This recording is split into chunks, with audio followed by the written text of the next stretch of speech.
वाहिगुरू जी का खालसा वाहिगुरू जी की फतेह। Students, today we do very quick revision of second chapter history nationalism in India means Bharat ਵਿੱਚ ਰਾਸ਼ਟਰਵਾਦ ਜਿਵੇਂ ਕਿ ਆਪਾਂ ਡੈਫੀਨੇਸ਼ਨ ਇਹਦੀ ਡਿਸਕਸ ਕੀਤੀ ਸੀ ਕਿ ਇੱਕ ਅਜਿਹੀ ਫੀਲਿੰਗ ਹੈ ਜਿਹਦੇ ਅਨੁਸਾਰ ਲੋਕ ਇਹ ਚਾਹੁਣ ਲੱਗ ਜਾਂਦੇ ਆ ਕਿ ਸਾਡਾ ਆਪਣਾ ਦੇਸ਼ ਹੋਵੇ, ਸਾਡੇ ਆਪਣੀ ਕਸਟਮਰ ਫੋਲੋ ਕਰ ਸਕੀਏ, ਸਾਡੇ ਉੱਪਰ ਕਿਸੇ ਦਾ ਓਪਰੈਸ਼ਨ ਨਾ ਹੋਵੇ, ਓਪਰੈਸ਼ਨ ਦਾ ਦਬਾਅ ਨਾ ਹੋਵੇ, ਅਸੀਂ ਆਪਣੀ ਮਰਜ਼ੀ ਦੇ ਅਨੁਸਾਰ ਜੋ ਵੀ ਹਰੇਕ ਤਰ੍ਹਾਂ ਦੇ ਇੱਕ ਡਿਪੈਂਡੈਂਸ ਕੰਟਰੀ ਦੇ ਵਿੱਚ ਸਿਟੀਜ਼ਨ ਨਾਗਰਿਕਾਂ ਨੂੰ ਅਧਿਕਾਰ ਰਾਈਟਸ ਮਿਲੇ ਹੁੰਦੇ ਆ, ਉਹਨਾਂ ਅਨੁਸਾਰ ਅਸੀਂ ਵੀ ਆਪਣੀ ਲਾਈਫ ਫੋਲੋ ਕਰ ਸਕੀਏ ਔਰ ਲਾਈਫ ਆਪਣੀ ਜਿਹੜੀ ਸਪੈਂਡ ਕਰ ਸਕੀਏ। ਇਹ ਜਿਹੀ ਫੀਲਿੰਗ ਜਦੋਂ ਆ ਜਾਂਦੀ ਹੈ ਲੋਕਾਂ ਦੇ ਵਿੱਚ, ਲੋਕ ਆਪਣੇ ਗੁਲਾਮ ਦੇਸ਼ ਨੂੰ ਇੱਕ ਆਜ਼ਾਦ ਦੇਸ਼ ਕਰਵਾਉਣ ਵਾਸਤੇ ਕੁਛ ਮੂਵਮੈਂਟਸ ਕਰਦੇ ਆ। ਅਜਿਹੇ ਅੰਦੋਲਨ ਦੇ ਅਨੁਸਾਰ ਲੋਕ ਫਿਰ ਅਖੀਰ 'ਤੇ ਸਕਸੈਸਫੁਲ ਹੁੰਦੇ ਆ। ਇਹ ਮੂਵਮੈਂਟ ਦੋਵੇਂ ਤਰ੍ਹਾਂ ਦੇ ਹੋ ਸਕਦੇ ਆ, ਵਾਇਓਲੈਂਟ ਵੀ ਔਰ ਨੋਨ ਵਾਇਓਲੈਂਟ ਵੀ। ਇਸ ਦੇ ਵਿੱਚ ਆਪਾਂ ਹੁਣ ਪੜ੍ਹਿਆ ਸੀ ਕਿ new symbols or icons, new songs and idea forged, ਇਹ ਸਾਰੀਆਂ ਚੀਜ਼ਾਂ ਦੇ ਨਾਲ ਰਾਸ਼ਟਰਵਾਦ ਦਾ ਇੰਡੀਆ ਦੇ ਵਿੱਚ ਲੋਕਾਂ ਦੇ ਮਨਾਂ ਦੇ ਵਿੱਚ ਉਭਾਰ ਆਇਆ।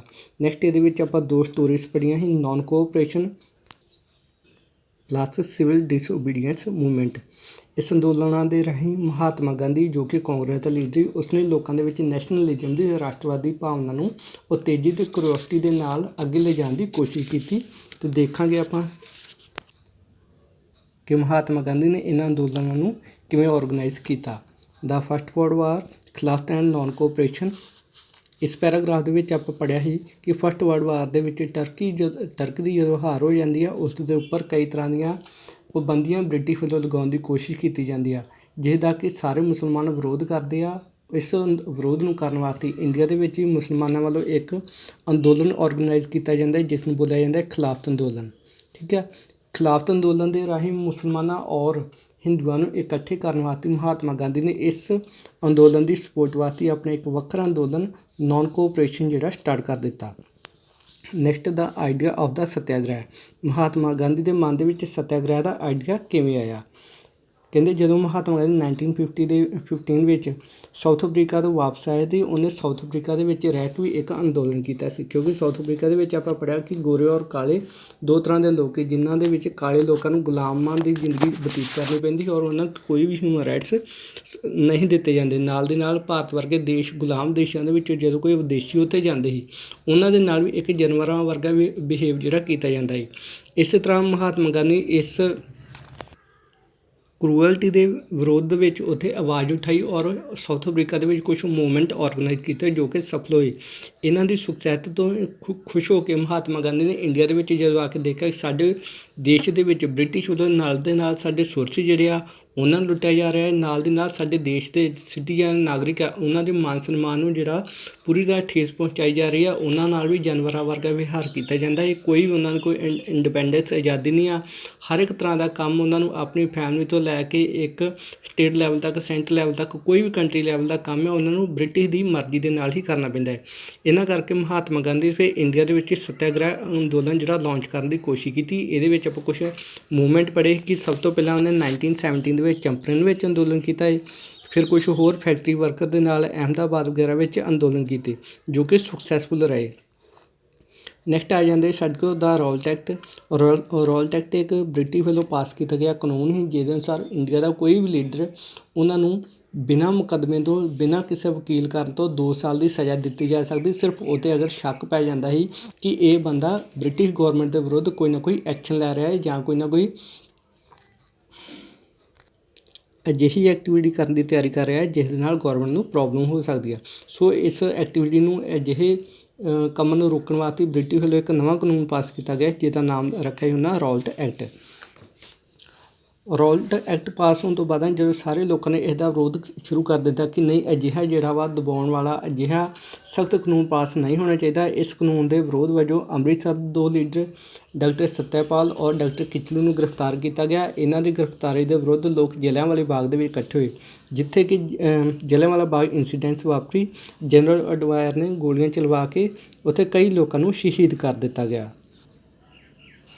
ਇਸੇ ਘਟਨਾ ਤੋਂ ਪਹਿਲਾਂ ਆਪਾਂ ਇਸ ਪਿਕਚਰ ਬਾਰੇ ਪੜ੍ਹਿਆ ਕਿ ਅਜਿਹੀ ਗਲੀ ਦੇ ਵਿੱਚ ਜਿੱਥੇ ਇਹ ਲੋਕ ਕੋਈ ਐਕਟੀਵਿਟੀ ਕਰ ਰਹੇ ਹੈ ਜਿਸ ਨੂੰ ਆਪਾਂ ਬੋਲਿਆ ਗਿਆ ਹੈ ਕ੍ਰੋਲਿੰਗ ਆਰਡਰ, ਕਿ ਇਸ ਗਲੀ ਦੇ ਵਿੱਚ ਇੱਕ ਅੰਗਰੇਜ਼ ਲੇਡੀ ਜੋ ਕਿ ਇੰਡੀਆ ਦੇ ਵਿੱਚ ਟੀਚਰ ਹੀ ਇੱਕ ਚਰਚ ਦੇ ਵਿੱਚ ਮਿਸਿਸ ਸ਼ੇਰਵੁੱਡ ਉਸਦਾ ਕਤਲ ਕਰ ਦਿੱਤਾ ਗਿਆ ਸੀ। ਲੋਕਾਂ ਵੱਲੋਂ ਗੁੱਸੇ ਦੇ ਵਿੱਚ ਆ ਕੇ ਜਿਸ ਗਲੀ ਦੇ ਵਿੱਚ ਕਤਲ ਕੀਤਾ ਗਿਆ ਸੀ ਉੱਥੇ ਬ੍ਰਿਟਿਸ਼ ਵੱਲੋਂ ਫਿਰ ਆਪਣੀ ਆਰਮੀ ਲਗਾ ਦਿੱਤੀ ਗਈ, ਪੁਲਿਸ ਲਗਾ ਦਿੱਤੀ ਗਈ, ਅਤੇ ਕੋਈ ਵੀ ਇੰਡੀਆ ਦੇ ਪੀਪਲ ਉਦੋਂ ਲੰਘਦੇ ਸੀ ਉਹ ਆਪਣੇ ਪੈਦਲ ਪੈਰਾਂ 'ਤੇ ਤੁਰ ਕੇ ਇੱਥੋਂ ਇਸ ਗਲੀ ਵਿੱਚੋਂ ਪਾਸ ਨਹੀਂ ਹੋ ਸਕਦੇ। ਉਹਨਾਂ ਨੂੰ ਆਪਣੀਆਂ ਨੱਕ ਦੀਆਂ ਲਕੀਰਾਂ ਕੱਢਦੇ ਕਰੋਲਿੰਗ ਕਰਦੇ, ਮਤਲਬ ਰੀਂਗਦੇ ਹੋਏ ਅੱਗੇ ਵਧਣਾ ਪੈਂਦਾ ਇਸ ਗਲੀ ਦੇ ਵਿੱਚੋਂ।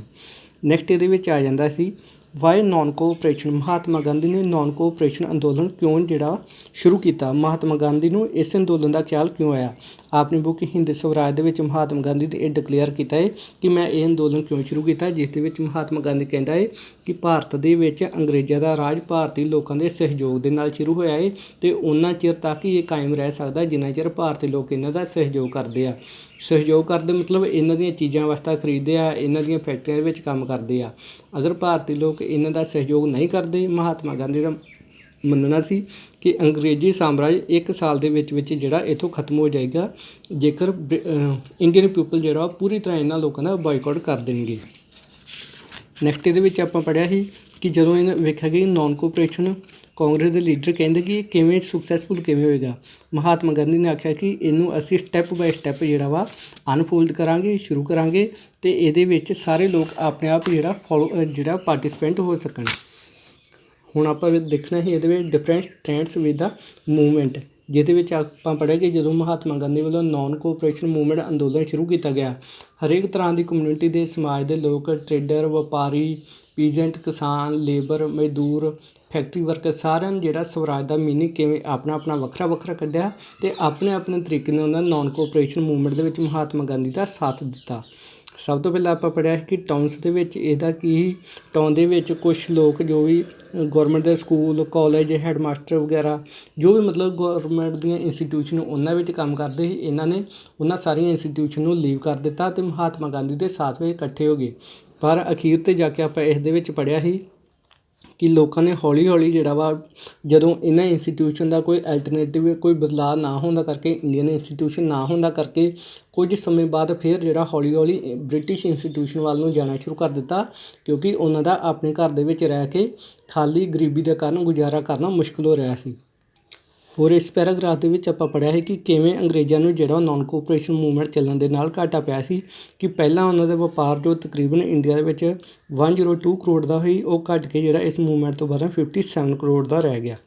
ਨੈਕਸਟ ਆ ਜਾਂਦਾ ਰਿਬੀਲੀਅਨ ਇਨ ਦਾ ਕੰਟਰੀ ਸਾਈਡ, ਕਿ ਕੰਟਰੀ ਸਾਈਡ ਦੇਸ਼ ਭਰ ਦੇ ਵਿੱਚ ਮਤਲਬ ਰੂਰਲ ਏਰੀਆ ਦੇ ਵਿੱਚ ਰਿਬੀਲੀਅਨ ਕ੍ਰਾਂਤੀਕਾਰੀ ਜਿਹੜੇ ਇਹਨਾਂ ਨੇ ਕਿਵੇਂ ਸਾਥ ਦਿੱਤਾ।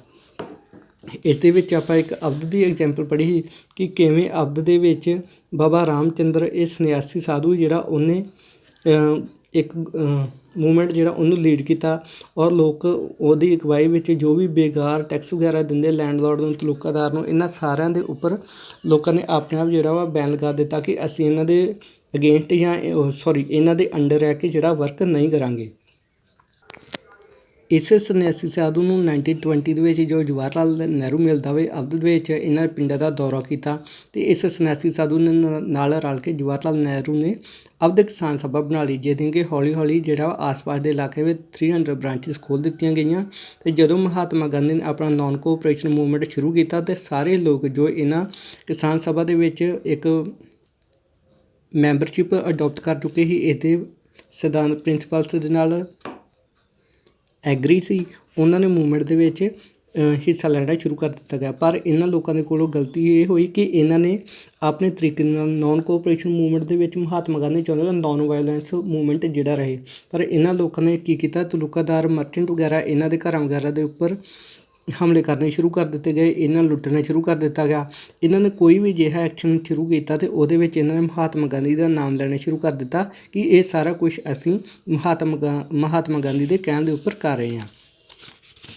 ਨੈਕਸਟ ਇਹਦੇ ਵਿੱਚ ਆ ਜਾਂਦਾ ਸਾਡੇ ਕੋਲ ਟਰਾਈਬਲ ਪੀਜੈਂਟ, ਮਤਲਬ ਆਂਧਰਾ ਪ੍ਰਦੇਸ਼ ਦੇ ਵਿੱਚ ਕੁਝ ਕਬੀਲਿਆਂ ਦੇ ਲੋਕ ਹੀ, ਕਬੀਲੇ ਵਾਲੇ ਕਿਸਾਨ ਹੀ, ਉਹਨਾਂ ਨੇ ਮੂਵਮੈਂਟ ਦਾ ਸਾਥ ਕਿਵੇਂ ਦਿੱਤਾ। ਇਹਨਾਂ ਲੋਕਾਂ ਨੇ ਵੀ ਆਪਣੇ ਨੋਨ ਕੋਆਪਰੇਸ਼ਨ ਸਵਰਾਜ ਦਾ ਮੀਨਿੰਗ ਆਪਣੇ ਆਪ ਤੌਰ 'ਤੇ ਵੱਖ ਕੱਢ ਲਿਆ। ਇਹਨਾਂ ਦਾ ਕਹਿਣਾ ਕਿ ਸਵਰਾਜ ਦਾ ਮਤਲਬ ਸਾਡੇ ਵਾਸਤੇ ਇਹ ਆ ਕਿ ਅਸੀਂ ਮਹਾਤਮਾ ਗਾਂਧੀ ਅਗਵਾਈ ਹੇਠ ਹੁਣ ਜੰਗਲਾਂ ਦੇ ਵਿੱਚ ਐਂਟਰ ਹੋ ਸਕਦੇ ਹਾਂ, ਜੰਗਲ ਪ੍ਰੋਡਕਟ ਜਿਹੜਾ ਯੂਜ਼ ਕਰ ਸਕਦੇ ਹਾਂ, ਕਿਉਂਕਿ ਆਪਾਂ ਪੜ੍ਹਿਆ ਕਿ ਬ੍ਰਿਟਿਸ਼ ਵੱਲੋਂ ਜੰਗਲ ਫੋਰੈਸਟ ਜਿਹੜਾ ਸਟੇਟ ਪ੍ਰੋਪਰਟੀ ਡਿਕਲੇਅਰ ਕਰਨ ਤੋਂ ਬਾਅਦ ਲੋਕਾਂ ਨੂੰ ਜੂਮ ਕਲਟੀਵੇਸ਼ਨ ਔਰ ਦਾ ਅਜਿਹੀਆਂ ਕੋਈ ਵੀ ਐਕਟੀਵਿਟੀ ਜੋ ਪੀਪਲ ਵੱਲੋਂ ਫੋਰੈਸਟ ਏਰੀਆ ਦੇ ਵਿੱਚ ਕੀਤੀਆਂ ਨੇ ਉਹਨਾਂ ਦੇ ਵਿੱਚ ਪ੍ਰੋਹਿਬਿਸ਼ਨ ਪਾਬੰਦੀ ਲਗਾ ਦਿੱਤੀ ਗਈ। ਸੋ ਇਹਨਾਂ ਲੋਕਾਂ ਨੇ ਸਵਰਾਜ ਦਾ ਮੀਨਿੰਗ ਆਪਣੇ ਤੌਰ 'ਤੇ ਲਿਆ ਕਿ ਸਵਰਾਜ ਦਾ ਮੀਨਿੰਗ ਆਜ਼ਾਦੀ ਦਾ ਭਾਵ ਸਾਡੇ ਵਾਸਤੇ ਕਿ ਅਸੀਂ ਫੋਰੈਸਟ ਨੂੰ ਜਿਹੜਾ ਯੂਜ਼ ਕਰ ਸਕਦੇ ਹਾਂ। ਇਸ ਕਰਕੇ ਅਜਿਹੇ ਇਲਾਕੇ ਦੇ ਵਿੱਚ ਅਲੂਰੀ ਸੀਤਾਰਾਮ ਰਾਜੂ ਨੇ ਅਗਵਾਈ ਕੀਤੀ ਲੋਕਾਂ ਦੀ। ਇਹਨੇ ਆਪਣੇ ਆਪ ਨੂੰ ਦੱਸਿਆ ਕਿ ਮੈਂ ਪਾਵਰਫੁੱਲ ਹਾਂ, ਮੈਨੂੰ ਪਰਮਾਤਮਾ ਜਿਹੜੀਆਂ ਦੈਵੀ ਸ਼ਕਤੀਆਂ ਪ੍ਰਾਪਤ ਆ, ਮੈਂ ਕੁਝ ਵੀ ਕਰ ਸਕਦਾ ਵਾਂ। ਅਜਿਹੀਆਂ ਗੱਲਾਂ ਦੇ ਮਗਰ ਲਾ ਕੇ ਲੋਕਾਂ ਨੇ ਇਹਦਾ ਸਾਥ ਦੇਣਾ ਸ਼ੁਰੂ ਕਰ ਦਿੱਤਾ। ਜਦੋਂ ਇਹ ਮੂਵਮੈਂਟ ਵਾਇਓਲੇਸ਼ਨ ਦੇ ਨਾਲ ਅੱਗੇ ਵਧਿਆ, ਇਹਨਾਂ ਨੇ ਕੁਝ ਖੂਨ ਖਰਾਬੇ ਵਾਲੀਆਂ ਘਟਨਾਵਾਂ ਕਰਨੀਆਂ ਸ਼ੁਰੂ ਕਰ ਦਿੱਤੀਆਂ ਅਤੇ ਅਖੀਰ ਬ੍ਰਿਟਿਸ਼ ਗੌਰਮੈਂਟ ਵੱਲੋਂ ਰਾਜੂ ਨੂੰ 1924 ਦੇ ਵਿੱਚ ਇੱਕ ਫਾਂਸੀ ਦੀ ਸਜ਼ਾ ਦੇ ਕੇ ਇਸ ਅੰਦੋਲਨ ਨੂੰ ਖਤਮ ਕਰਨ ਦੀ ਕੋਸ਼ਿਸ਼ ਕੀਤੀ ਗਈ ਜਾਂ ਦਬਾ ਦਿੱਤਾ ਗਿਆ।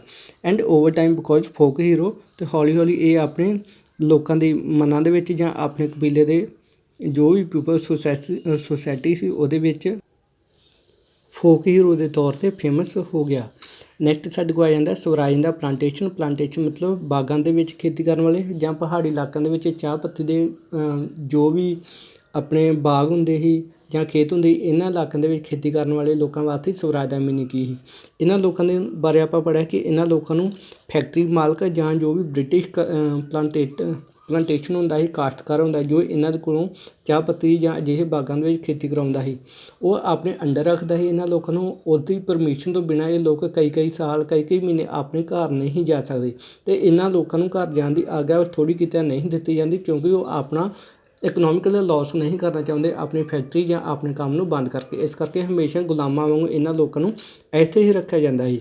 ਜਦੋਂ ਇਹਨਾਂ ਲੋਕਾਂ ਤੱਕ ਮਹਾਤਮਾ ਗਾਂਧੀ ਦੇ ਨਾਨ ਕੋਆਪਰੇਸ਼ਨ ਦੀ ਆਵਾਜ਼ ਪਈ ਆ, ਕੰਨਾਂ ਤੱਕ ਆਵਾਜ਼ ਪਹੁੰਚੀ, ਇਹਨਾਂ ਨੇ ਇਸ ਅੰਦੋਲਨ ਦਾ ਆਪਣਾ ਮਤਲਬ ਲੈ ਲਿਆ। ਇਹਨਾਂ ਮੰਨਣਾ ਸੀ ਕਿ ਗਾਂਧੀ ਰਾਜ ਆਉਣ ਵਾਲਾ, ਗਾਂਧੀ ਰਾਜ ਦੇ ਵਿੱਚ ਸਾਰੇ ਲੋਕਾਂ ਨੂੰ ਜਿਹੜਾ ਆਪਣੀ ਜ਼ਮੀਨ ਮਿਲੇਗੀ ਆਪਣੇ ਆਪਣੇ ਪਿੰਡ ਵਿੱਚ। ਇਸ ਕਰਕੇ ਇਹਨਾਂ ਨੇ ਹੜਤਾਲ ਕਰਕੇ ਉਹ ਬਾਗ ਵਗੈਰਾ ਦੇ ਬਿਨਾਂ ਆਪਣੇ ਮਾਸਟਰ ਦੇ ਬਿਨਾਂ ਆਪਣੇ ਮਾਲਕ ਦੀ ਆਗਿਆ ਤੋਂ ਇਹਨਾਂ ਸਾਰਿਆਂ ਨੂੰ ਛੱਡ ਕੇ ਆਪਣੇ ਘਰਾਂ ਵੱਲ ਨੂੰ ਜਾਣਾ ਸ਼ੁਰੂ ਕਰ ਦਿੱਤਾ। ਜਿਸ ਦੇ ਬਾਰੇ ਆਪਾਂ ਪੜ੍ਹਿਆ ਸੀ ਕਿ ਇਹ ਲੋਕਾਂ ਨੂੰ ਜਿਹੜਾ ਆਪਣੇ ਘਰ ਪਹੁੰਚਣਾ ਨਸੀਬ ਨਾ ਹੋਇਆ ਕਿਉਂਕਿ ਰਸਤੇ ਵਿੱਚ ਜਦੋਂ ਟ੍ਰੇਨਾਂ ਦੀ ਹੜਤਾਲ ਹੋ ਜਾਂਦੀ ਹੈ ਉੱਥੇ ਪੁਲਿਸ ਵੱਲੋਂ ਇਹਨਾਂ ਨੂੰ ਗ੍ਰਿਫਤਾਰ ਕਰਕੇ ਬੁਰੀ ਤਰ੍ਹਾਂ ਕੁੱਟਿਆ ਮਾਰਿਆ ਜਾਂਦਾ ਹੈ। ਕੁਛ ਦੀ ਜਿਹੜੀ ਮੌਤ ਹੋ ਜਾਂਦੀ ਹੈ, ਕੁਛ ਨੂੰ ਜਿਹੜਾ ਗ੍ਰਿਫਤਾਰ ਕੇ ਦੁਬਾਰਾ ਉਹਨਾਂ ਦੇ ਖੇਤਾਂ ਦੇ ਵਿੱਚ ਉਹਨਾਂ ਦੇ ਮਾਲਕਾਂ ਦੇ ਕੋਲੋਂ ਪਹੁੰਚਾ ਦਿੱਤਾ ਜਾਂਦਾ ਹੈ।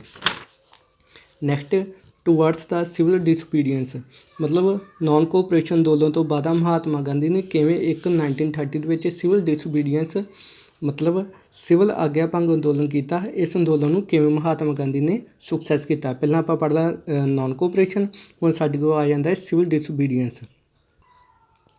ਇਸ ਅੰਦੋਲਨ ਨੂੰ ਸ਼ੁਰੂ ਕਰਨ ਤੋਂ ਪਹਿਲਾਂ ਉਹਨਾਂ ਦੱਸਿਆ ਹੈ ਕਿ ਮਹਾਤਮਾ ਗਾਂਧੀ ਨੇ ਜੋ 1920 ਦੇ ਵਿੱਚ ਅੰਦੋਲਨ ਸ਼ੁਰੂ ਕੀਤਾ ਨਾਨ ਕੋਆਪਰੇਸ਼ਨ, ਉਹ ਸਕਸੈਸ ਕਿਉਂ ਨਹੀਂ ਹੋਇਆ ਕਿਉਂਕਿ ਮਹਾਤਮਾ ਗਾਂਧੀ ਵੱਲੋਂ ਇਹ ਅੰਦੋਲਨ ਅਚਾਨਕ ਬੰਦ ਕਰ ਦਿੱਤਾ ਗਿਆ ਸੀ।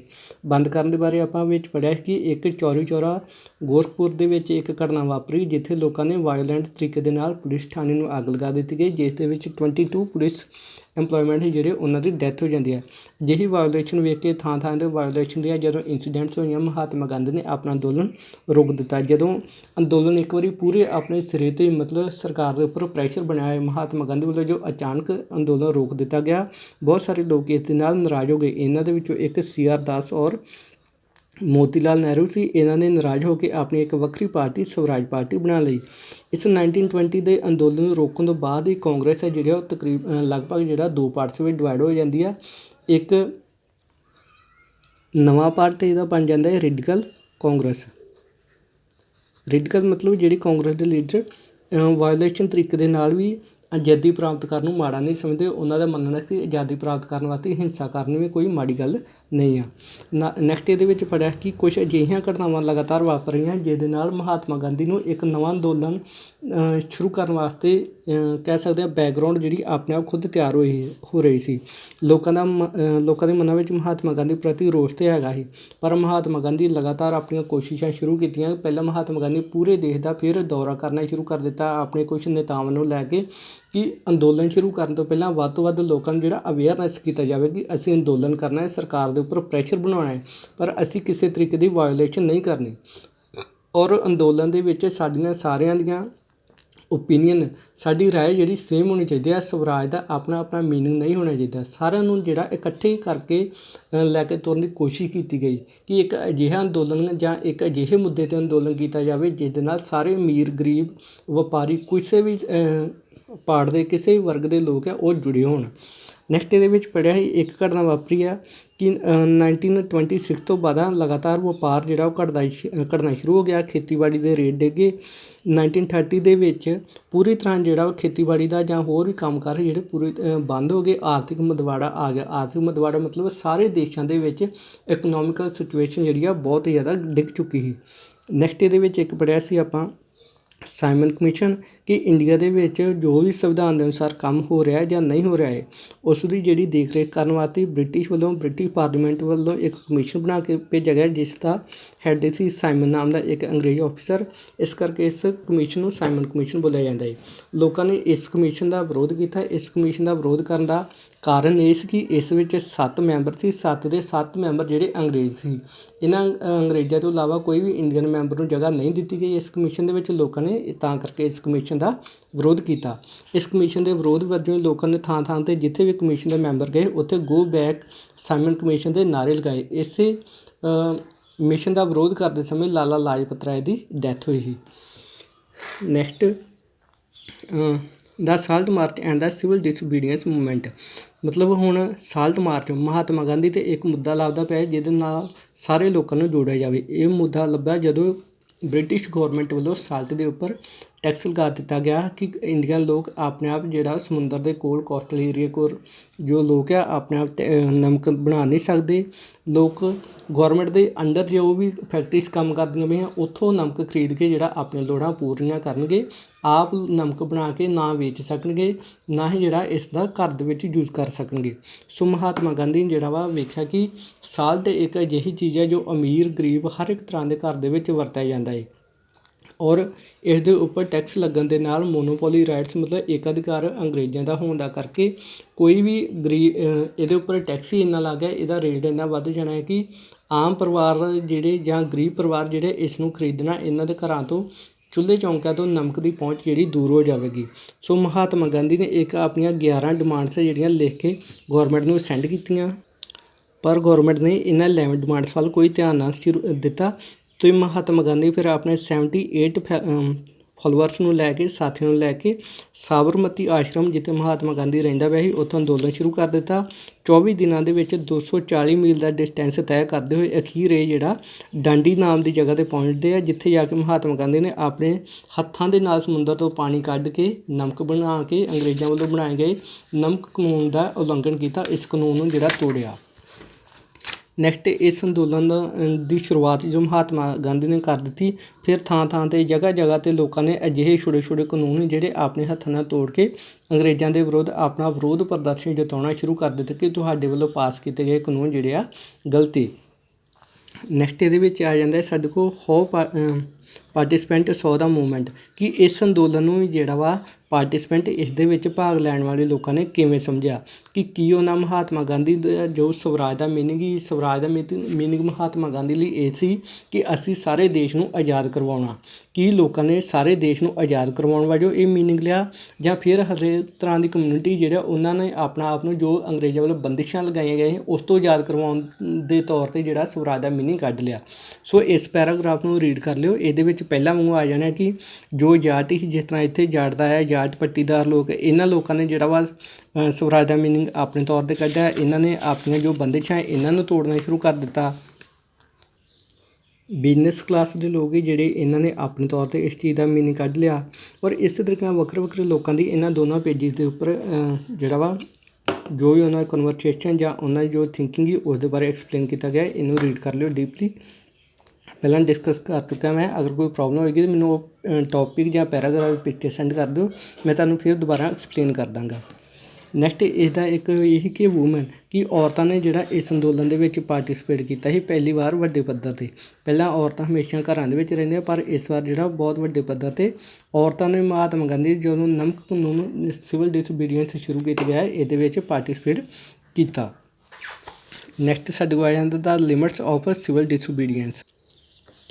ਮਤਲਬ ਸਿਵਲ ਡਿਸਓਬੀਡੀਐਂਸ ਅੰਦੋਲਨ ਦੀਆਂ ਸੀਮਾਵਾਂ ਕੀ? ਸੀਮਾਵਾਂ ਮਤਲਬ ਇੱਕ ਬਾਰਡਰ ਏਰੀਆ ਹੋ ਜਾਂਦਾ ਜਿਹਨੂੰ ਆਪਾਂ ਕ੍ਰੋਸ ਨਹੀਂ ਕਰਨਾ ਹੁੰਦਾ। ਇਹਦੇ ਵਿੱਚ ਪੜ੍ਹਿਆ ਸੀ ਆਪਾਂ ਇਸ ਪੈਰਾਗ੍ਰਾਫ ਦੇ ਵਿੱਚ ਕਿ ਪਹਿਲਾਂ ਜਿਹੜਾ ਕਾਂਗਰਸ ਦੇ ਕੁਛ ਲੀਡਰ ਜਿਹੜਾ ਅਨਟੱਚੇਬਲ ਛੂਤ-ਛਾਤ ਗਰੀਬ ਲੋਕ ਜਾਂ ਪਛੜੇ ਲੋਕ ਉਹਨਾਂ ਨੂੰ ਆਪਣੇ ਸਾਥ ਨਹੀਂ ਰੱਖਣਾ ਚਾਹੁੰਦੇ। ਫਿਰ ਮਹਾਤਮਾ ਗਾਂਧੀ ਨੇ ਉਹਨਾਂ ਨੂੰ ਸਮਝਾਇਆ ਕਿ ਇਹ ਲੋਕਾਂ ਤੋਂ ਬਿਨਾਂ ਆਪਾਂ ਯੂਨਿਟੀ ਤੋਂ ਬਿਨਾਂ ਕੋਈ ਮੂਵਮੈਂਟ ਅੰਦੋਲਨ ਜਿਹੜਾ ਸਫਲ ਨਹੀਂ ਕਰ ਸਕਦੇ। ਇਸ ਤੋਂ ਬਾਅਦ ਹੀ ਜਿਹੜਾ ਕਾਂਗਰਸ ਦੇ ਕੁਛ ਲੀਡਰ ਹੈ ਜਿਹੜਾ ਉਹ ਦਲਿਤ ਨੂੰ ਲੈ ਕੇ ਇਸ ਅੰਦੋਲਨ ਦੇ ਵਿੱਚ ਸ਼ਾਮਿਲ ਹੋਏ ਸੀ। ਨੈਕਸਟ ਇਹਦੇ ਵਿੱਚ ਆਪਾਂ ਡਾਕਟਰ BR ਅੰਬੇਦਕਰ ਬਾਰੇ ਪੜ੍ਹਿਆ ਸੀ, ਜੋ ਕਿ ਖੁਦ ਇੱਕ ਡਿਪਰੈਸ ਕਲਾਸ ਮਤਲਬ ਪਛੜੀਆਂ ਜਮਾਤਾਂ ਦੇ ਵਿੱਚ ਪਛੜੀਆਂ ਜਾਤਾਂ ਦੇ ਵਿੱਚ ਨਾਲ ਸੰਬੰਧਿਤ ਰੱਖਦਾ ਸੀ। ਡਾਕਟਰ BR ਅੰਬੇਦਕਰ ਦਾ ਮੰਨਣਾ ਸੀ ਕਿ ਇੰਨੀ ਛੇਤੀ ਜਿਹੜਾ ਵਾ ਉੱਚੀ ਕਮਿਊਨਿਟੀ ਦੇ ਲੋਕ ਗਰੀਬਾਂ ਨੂੰ ਆਪਣੇ ਨਾਲ ਨਹੀਂ ਰਲਾ ਸਕਦੇ, ਇਹਨਾਂ ਨੂੰ ਫਿਰ ਆਜ਼ਾਦੀ ਤੋਂ ਬਾਅਦ ਹੋ ਸਕਦਾ ਹੈ ਇਹਨਾਂ ਨਾਲ ਮਾੜਾ ਬਿਹੇਵ ਕੀਤਾ ਜਾਵੇ, ਇਹਨਾਂ ਨੂੰ ਦਬਾਇਆ ਜਾਵੇ। ਸੋ ਡਾਕਟਰ BR ਅੰਬੇਦਕਰ ਨੇ ਜੋ 1930 ਦੇ ਵਿੱਚ ਇਰਵਿਨ ਦੇ ਨਾਲ ਸੈਕਿੰਡ ਰਾਊਂਡ ਕਾਨਫਰੰਸ ਹੋ ਰਹੀ ਸੀ ਮਹਾਤਮਾ ਗਾਂਧੀ ਦੀ, ਇਹਦੇ ਵਿੱਚ ਇਹ ਡਿਮਾਂਡ ਕੀਤੀ ਕਿ ਦਲਿਤ ਲੋਕਾਂ ਵਾਸਤੇ, ਦਲਿਤ ਮਤਲਬ ਗਰੀਬ ਲੋਕਾਂ ਵਾਸਤੇ ਵੱਖਰੇ ਇਲਾਕੇ ਨਿਸ਼ਚਿਤ ਕੀਤੇ ਜਾਣ ਅਤੇ ਉਹਨਾਂ ਇਲਾਕਿਆਂ ਦੇ ਵਿੱਚ ਦਲਿਤ ਹੀ ਕੈਂਡੀਡੇਟ ਇਲੈਕਸ਼ਨ ਲੜੇ। ਇਸ ਤੋਂ ਇਲਾਵਾ ਜਨਰਲ ਕੈਟੇਗਰੀ ਦੇ ਲੋਕ ਉਸ ਦੇ ਇਲਾਕੇ ਦੇ ਵਿੱਚ ਨਾ ਸ਼ਾਮਿਲ ਹੋਣ, ਨਾ ਹੀ ਉਹਨਾਂ ਦਾ ਕੈਂਡੀਡੇਟ ਉੱਥੇ ਜਾ ਕੇ ਇਲੈਕਸ਼ਨ ਲੜ ਸਕੇ। ਮਹਾਤਮਾ ਗਾਂਧੀ ਦੇ ਨਾਲ ਇਸ ਗੱਲ ਤੋਂ ਜਿਹੜਾ ਵਾ ਡਾਕਟਰ BR ਅੰਬੇਦਕਰ ਦਾ ਝਗੜਾ ਹੋ ਗਿਆ ਔਰ ਇਸੇ ਗੱਲ ਨੂੰ ਲੈ ਕੇ ਮਹਾਤਮਾ ਗਾਂਧੀ ਇਹ ਕਾਨਫਰੰਸ ਨੂੰ ਵਿੱਚੇ ਛੱਡ ਕੇ ਵਾਪਸ ਆ ਗਿਆ, ਕਿਉਂਕਿ ਮਹਾਤਮਾ ਗਾਂਧੀ ਦਾ ਮੰਨਣਾ ਸੀ ਕਿ ਇਸ ਤਰੀਕੇ ਦੇ ਨਾਲ ਲੋਕਾਂ ਦੇ ਵਿੱਚ ਅਮੀਰ ਗਰੀਬ ਦਾ ਜੋ ਭੇਦਭਾਵ ਉਹ ਘਟੇਗਾ ਨਹੀਂ, ਸਗੋਂ ਹੋਰ ਵੱਧ ਜਾਵੇਗਾ ਅਤੇ ਸਾਡੇ ਦੇਸ਼ ਦੇ ਲੋਕਾਂ ਦੇ ਵਿੱਚ ਕਦੇ ਵੀ ਏਕਤਾ ਦੀ ਭਾਵਨਾ ਪੈਦਾ ਨਹੀਂ ਹੋਏਗੀ। ਅਖੀਰ 'ਤੇ ਇਹਨਾਂ ਦੋਨਾਂ ਵਿੱਚ ਪੂਨਾ ਐਕਟ ਦੇ ਅਨੁਸਾਰ ਇੱਕ ਸਮਝੌਤਾ ਹੁੰਦਾ ਹੈ, ਪੂਨਾ ਪੈਕਟ ਦੇ ਅਨੁਸਾਰ ਸਮਝੌਤਾ ਹੁੰਦਾ ਹੈ। ਸਮਝੌਤੇ ਦੇ ਅਨੁਸਾਰ ਮਹਾਤਮਾ ਗਾਂਧੀ ਦਲਿਤ ਲੋਕਾਂ ਵਾਸਤੇ ਰਿਜ਼ਰਵ ਸੀਟਸ ਦੇਣੀਆਂ ਮੰਨ ਲੈਂਦਾ ਹੈ, ਪਰ ਆਮ ਇਲਾਕਿਆਂ ਦੇ ਵਿੱਚ ਮਤਲਬ ਉਹਨਾਂ ਵਾਸਤੇ ਕੋਈ ਵੱਖਰੇ ਪਿੰਡ, ਵੱਖਰੇ ਸ਼ਹਿਰ ਨਹੀਂ ਬਣਾਏ ਜਾਣਗੇ ਦਲਿਤ ਲੋਕਾਂ ਵਾਸਤੇ। ਦਲਿਤ ਲੋਕ ਰਹਿਣਗੇ ਆਮ ਲੋਕਾਂ ਦੇ ਨਾਲ ਹੀ, ਆਮ ਸ਼ਹਿਰਾਂ ਪਿੰਡਾਂ ਦੇ ਵਿੱਚ ਇਕੱਠੇ ਰਹਿਣਗੇ ਔਰ ਕੁਛ ਪਿੰਡਾਂ ਦੀਆਂ ਸੀਟਾਂ ਜਿਹੜੀਆਂ ਵਾ ਉਹਨਾਂ ਵਾਸਤੇ ਰਿਜ਼ਰਵ ਕਰ ਦਿੱਤੀਆਂ ਜਾਣਗੀਆਂ। ਜਿਵੇਂ ਕਿ ਆਪਾਂ ਹੁਣ ਸਰਪੰਚ ਦੀਆਂ ਇਲੈਕਸ਼ਨ ਆਪਣੇ ਪਿੰਡਾਂ ਦੇ ਵਿੱਚ ਹੁੰਦੀਆਂ ਹੈ, ਉਹਦੇ ਵਿੱਚੋਂ ਕੁਛ ਦਲਿਤ ਬੈਕਵਰਡ ਕਲਾਸਿਸ ਵਾਸਤੇ ਸੀਟਸ ਰਿਜ਼ਰਵ ਹੁੰਦੀਆਂ, ਜਿਨ੍ਹਾਂ ਦੇ ਵਿੱਚ ਜਨਰਲ ਕੈਟੇਗਰੀ ਦੇ ਉਮੀਦਵਾਰ ਆਪਣਾ ਨੋਮੀਨੇਸ਼ਨ ਜਿਹੜਾ ਨਹੀਂ ਦੇ ਸਕਦੇ। ਨੈਕਸਟ ਇਹ ਆ ਜਾਂਦਾ ਸਾਡੇ ਕੋਲ ਜਦੋਂ ਇਹ ਤਾਂ ਹੋ ਗਿਆ ਦਲਿਤ ਲੋਕਾਂ ਨੇ ਜਿਹੜਾ ਆਪਣੇ ਆਪ ਨੂੰ ਜਿਹੜਾ ਕਾਂਗਰਸ ਤੋਂ ਅਲੱਗ ਕਰਕੇ ਇੱਕ ਵੱਖਰੀ ਡਿਮਾਂਡ ਕੀਤੀ। ਹੁਣ ਹੋਰ ਵੀ ਕਮਿਊਨਿਟੀ ਹੈਗੀਆਂ ਜੋ ਕਿ ਆਪਣੇ ਆਪ ਨੂੰ ਪਛੜੀਆਂ ਸਮਝਦੇ, ਉਹਨਾਂ ਦਾ ਮੰਨਣਾ ਕਿ ਇੰਡੀਆ ਦੇ ਵਿੱਚ ਹਿੰਦੂ ਲੋਕ ਜ਼ਿਆਦਾ ਹੋਣ ਦਾ ਕਰਕੇ ਇਹਨਾਂ ਦੀ ਗੱਲ ਸੁਣੀ ਜਾਂਦੀ ਹੈ, ਸਾਨੂੰ ਲਗਾਤਾਰ ਦਬਾਉਣ ਦੀ ਕੋਸ਼ਿਸ਼ ਕੀਤੀ ਜਾਂਦੀ ਹੈ। ਸੋ ਇਹਨਾਂ ਲੋਕਾਂ ਦੇ ਵਿੱਚ ਮੁਸਲਮਾਨ ਕਮਿਊਨਿਟੀ ਵੀ, ਇਹਨਾਂ ਨੇ ਵੀ ਕਾਂਗਰਸ ਦੇ ਨਾਲੋਂ ਆਪਣਾ ਨਾਤਾ ਤੋੜ ਲਿਆ ਕਿ ਜਦੋਂ ਮਹਾਤਮਾ ਗਾਂਧੀ ਅਚਾਨਕ 1-2 ਵਾਰ ਨੋਨ ਕੋਆਪਰੇਸ਼ਨ ਦੇ ਮੂਵਮੈਂਟ ਵਗੈਰਾ ਜਿਹੜਾ ਬੰਦ ਕਰ ਦਿੱਤੇ ਗਏ, ਖਿਲਾਫਤ ਅੰਦੋਲਨ ਦਾ ਸਾਥ ਦਿੱਤਾ ਜਾ ਰਿਹਾ, ਉਹ ਤੋਂ ਪਿੱਛੇ ਹਟ ਗਏ। ਸੋ ਮੁਸਲਮਾਨਾਂ ਨੂੰ ਲੱਗਾ ਕਿ ਹਿੰਦੂ ਲੋਕ ਹੈ ਜਿਹੜੇ ਇਹਨਾਂ ਨੇ ਸਾਡੇ ਨਾਲ ਧੋਖਾ ਕੀਤਾ ਹੈ। ਇਹਨਾਂ ਨੇ ਵੀ ਜਿਹੜਾ ਵਾ 1920 ਦੇ ਅੰਦੋਲਨ ਤੋਂ ਬਾਅਦ ਹਿੰਦੂਆਂ ਨਾਲੋਂ ਵੱਖ ਹੋ ਕੇ ਆਪਣੇ ਜਿਹੜਾ ਵਾ ਸਟੈਪ ਚੁੱਕਣੇ ਸ਼ੁਰੂ ਕਰ ਦਿੱਤੇ ਗਏ। ਪਰ ਅਖੀਰ ਫਿਰ ਮਹਾਤਮਾ ਗਾਂਧੀ ਨੇ ਜੋ ਮੁਸਲਿਮ ਲੀਗ ਦਾ ਨੇਤਾ ਸੀ ਮਿਸਟਰ ਜਿਨਾਹ, ਉਹਦੇ ਨਾਲ ਗੱਲਬਾਤ ਕਰਕੇ 1927 ਦੇ ਵਿੱਚ ਹਿੰਦੂ ਮੁਸਲਮਾਨ ਨੂੰ ਫਿਰ ਇਕੱਠੇ ਕਰਨ ਦੀ ਕੋਸ਼ਿਸ਼ ਕੀਤੀ। ਪਰ 1928 ਦੇ ਵਿੱਚ ਇਹ ਸਾਰੇ ਯਤਨ ਫੇਲ ਹੋ ਗਏ, ਜਦੋਂ ਕਿ ਸਰਬ ਪਾਰਟੀ ਇੱਕ ਮੀਟਿੰਗ ਬੁਲਾਈ ਜਾ ਰਹੀ ਸੀ, ਜਿਹਦੇ ਵਿੱਚ MR ਜੈਕਰ ਔਰ ਹਿੰਦੂ ਮਹਾਂਸਭਾ ਦੇ ਲੋਕ ਜਿਹੜੇ ਇਹਨਾਂ ਨੇ ਇਸ ਗੱਲ ਦਾ ਸਖਤ ਵਿਰੋਧ ਕੀਤਾ ਕਿ ਅਸੀਂ ਮੁਸਲਮਾਨਾਂ ਦੇ ਨਾਲ ਕੋਈ ਯੂਨਿਟੀ ਨਹੀਂ ਚਾਹੁੰਦੇ, ਸਾਨੂੰ ਮੁਸਲਮਾਨਾਂ ਦੀਆਂ ਕੋਈ ਵੀ ਸ਼ਰਤਾਂ ਮਨਜ਼ੂਰ ਨਹੀਂ ਆ। ਦਾ ਸੈਂਸ ਆਫ ਕਲੈਕਟਿਵ ਬਿਲੋਂਗਿੰਗ ਮਤਲਬ ਲੋਕਾਂ ਨੂੰ ਹੁਣ ਇੱਕ ਸਮੂਹਿਕ ਭਾਵਨਾ ਦੀ ਉਤੇਜਨਾ ਕਿਵੇਂ ਆਈ, ਕਿਵੇਂ ਇਹਨਾਂ ਪਤਾ ਲੱਗਾ ਇਸ ਸਮੂਹ ਵਿੱਚ ਇਕੱਠੇ ਹੋ ਕੇ ਕੁਛ ਨਾ ਕੁਛ ਅਚੀਵ ਕਰ ਸਕਦੇ ਹਾਂ।